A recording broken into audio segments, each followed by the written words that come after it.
دو تین روز بعد پادری سلوبابن نستونا گرجے میں تمام عیسائیوں سے کہہ رہا تھا، حقیقت کو دیکھو، کسرا کی اتنی زبردست فوج مدینے کی قلیل سی فوج کے مقابلے میں نہیں ٹھہر سکی۔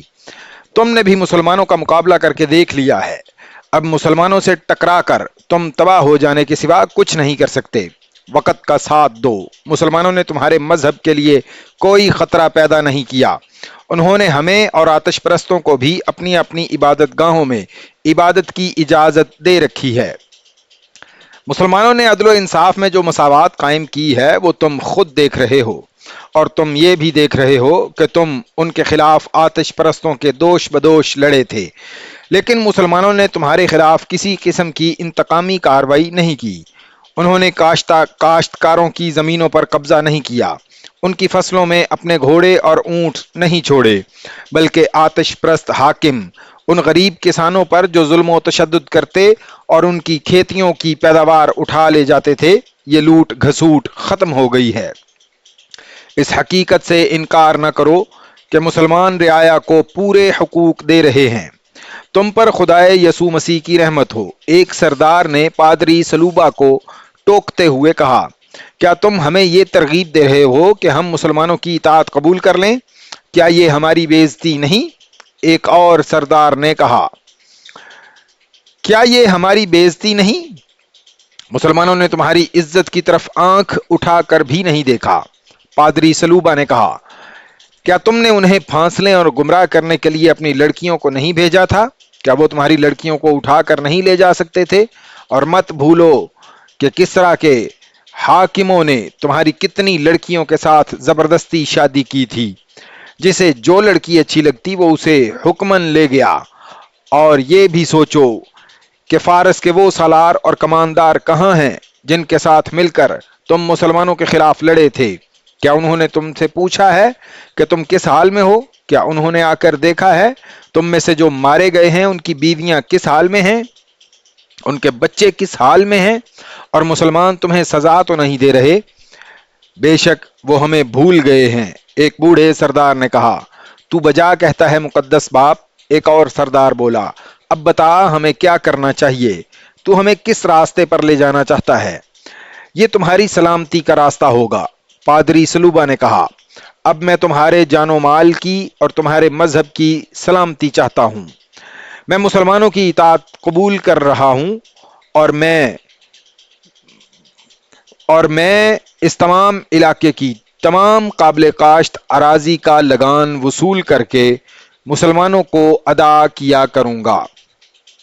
تقریباً تمام مؤرخوں نے لکھا ہے کہ مسلمانوں کے حسن سلوک اور عدل و انصاف اور اسلوب حکومت سے متاثر ہو کر دیر ناطف کے پادری سلوبابن نستونا نے سب سے پہلے خالد کے سامنے جا کر اطاعت قبول کی اور 10,000 دینار خالد کو پیش کیے۔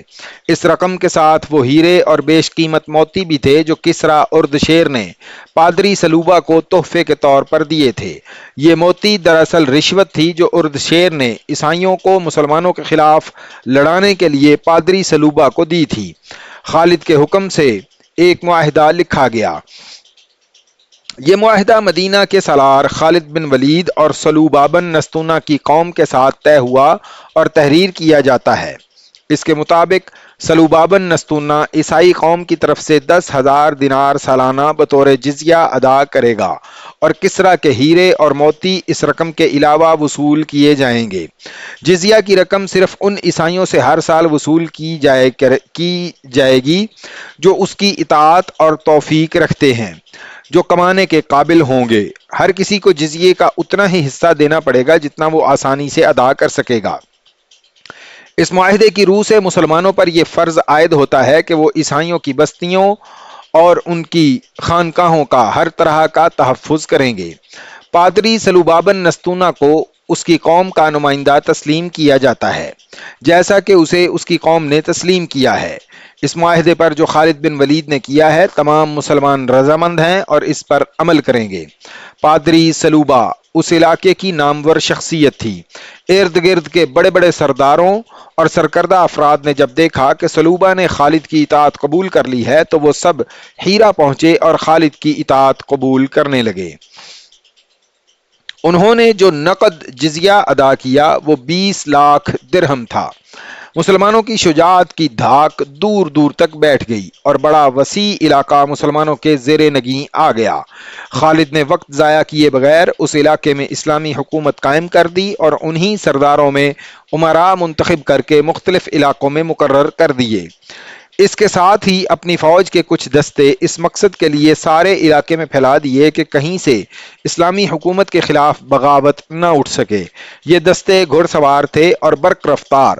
خالد نے اپنے 3 بڑے ہی تیز اور پھرتیلے سالاروں زرار بن ازور، قعقاع بن عمر اور مسنہ بن حارثہ کو ان دستوں کے ساتھ بھیجا تھا۔ ان تینوں کا انداز ایسا جارحانہ تھا کہ جدھر جاتے تھے ادھر لوگ دبک جاتے اور ان کے سردار آگے آ کر اطاعت قبول کر لیتے۔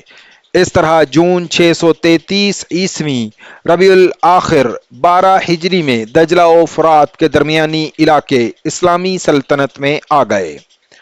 تخت و تاج کے ہوسکاروں نے اپنی قوموں کو تاریخ کی تاریکیوں میں گم کیا اور اپنے ملک دشمن کے حوالے کیے ہیں۔ فارس کی شہنشاہی جو ناقابل تسخیر سمجھی جاتی تھی اور جس کی فوج زرہ پوش تھی اب زوال پذیر تھی۔ مسلمانوں کی فوج کی نفری فارس کی فوج کے مقابلے میں کچھ بھی نہیں تھی۔ یہ نفری زرہ پوش بھی نہیں تھی اور آتش پرستوں کی فوج کی طرح اتنی زیادہ مسلح بھی نہیں تھی، مگر آتش پرست شکست پہ شکست کھاتے چلے گئے اور فارس کے دارالحکومت مدائن کو خطرہ پیدا ہو گیا۔ وہاں اب کسریٰ اردشیر نہیں تھا، وہ صدمے سے مر گیا تھا۔ تاریخ گواہ ہے اور یہ قرآن کا فرمان ہے کہ اللہ جس قوم کو اس کے اعمال بد کی سزا دینے پر آتا ہے اس پر نااہل اور خود غرض حکمران مسلط کر دیتا ہے جو اسی قوم کے افراد ہوتے ہیں۔ اللہ کا یہ قہر آتش پرستوں پر گرنا شروع ہو گیا تھا۔ مدائن میں اردشیر کی موت کے بعد اس کے خاندان میں تخت و تاج کی جنگ شروع ہو گئی۔ خالد کے جاسوس مدائن میں ہی نہیں کسریٰ کے محل میں بھی پہنچ چکے تھے۔ وہ جو خبریں بھیج رہے تھے وہ خالد کے لیے امید افزا تھیں۔ مدائن کا تخت اب وہ تختہ بن چکا ہے جس پر میت کو غسل دیا جاتا ہے۔ ایک جاسوس نے مدائن سے آ کر خالد کو بتایا، یہ تخت کسریٰ کے 3 شہزادوں کی جانیں لے چکا ہے۔ اردشیر کی متعدد بیویاں ہیں اور ہر بیوی کے جوان بیٹے ہیں۔ ہر بیوی اپنے بیٹے کے سر پر کسریٰ کا تاج رکھنا چاہتی ہے۔ اردشیر کے مرنے کے بعد ایک شہزادے کو تخت پر بٹھایا گیا۔ 2 روز بعد وہ اپنے کمرے میں اس حالت میں مردہ پایا گیا کہ اس کا سر اس کے دھڑ سے الگ تھا۔ 2 نہایت خوبصورت اور جوان لڑکیوں کو دربان کو اور پہرے داروں کو جلاد کے حوالے کر دیا گیا۔ اس شہزادے کے قتل کے شبے میں ان سب کے سر قلم کر دیے گئے۔ اس کی جگہ اردشیر کی ایک اور بیوہ کے بیٹے کے سر پر کسریٰ کا تاج رکھا گیا۔ تیسرے دن اس نے شراب پی اور بے ہوش ہو گیا اور ذرا دیر بعد مر گیا۔ اب 7-8 آدمیوں اور 3 جوان عورتوں کو شہزادے کو شراب میں زہر پلانے کے شبہ میں قتل کیا گیا۔ سالار اعلیٰ تیسرا شہزادہ تخت پر بیٹھا۔ دوسرے روز وہ محل کے باغ میں ایک بڑی دلکش رقاصہ کے ساتھ ٹہل رہا تھا۔ کہیں سے بیک وقت 2 تیر آئے، ایک اس کی آنکھ میں اور دوسرا اس کی شاہ رگ میں اتر گیا۔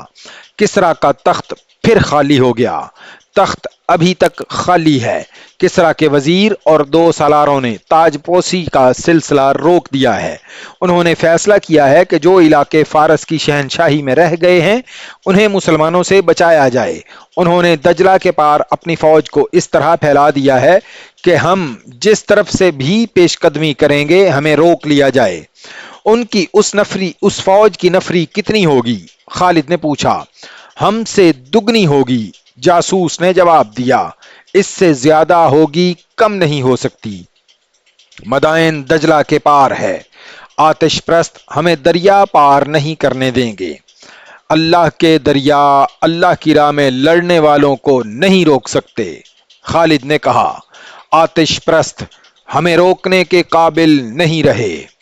جس قوم کے سرداروں میں پھوٹ پڑ جاتی ہے اس قوم کی قسمت میں تباہی کے سوا کچھ نہیں رہتا۔